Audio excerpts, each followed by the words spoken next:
سلام بچه‌ها، خیلی به چنل او خوش اومدید. امروز اومدیم با شریکمون داخل این کانال بهتون از 5 تا بهترین وی پی ان ها رو معرفی کنیم، مگه نه؟ بله درسته.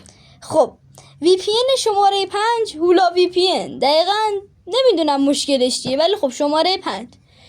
وی پی ان شماره 4 وی پی ان افرا. خب خیلی طول میکشه تا برنامه براتون باز شه. آره من این وی پی ان دارم ولی خوب مثلا یوتیوب و اینا رو سری لود میکنه. شماره 3 جامپ وی پی ان. جامپ وی پی ان این یه مشکلی که داره، برای بعضی از گوشی ها اصلا وصل نمیشه.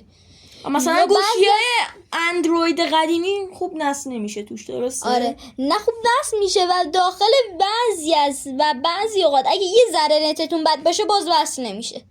زیاد برای من اتفاق افتاده.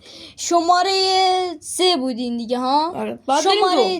شماره 2 وی پی ان سایفون. این خیلی سریعه و همچنین منم تقریبا از اون افرا که استفاده میکنم به اضافهش این سایفون هم استفاده میکنم.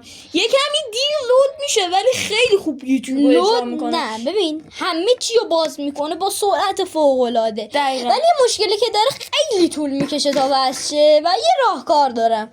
اون حالت هواپیما رو برای چند ثانیه روشن کنین، بعد خاموش کنین، دوباره حرکت بدین. این یه خورده کمک میکنه. نمیدونم این ترفند عجیبیه ولی همیشه جواب میده. خب و وی پی ان شماره 1 وی پی ان خودم حالا وی پی ان هم سریع وصل میشه، هم راحت دانلود میشه، هم راحت باز میشه، هیچ مشکلی نداره.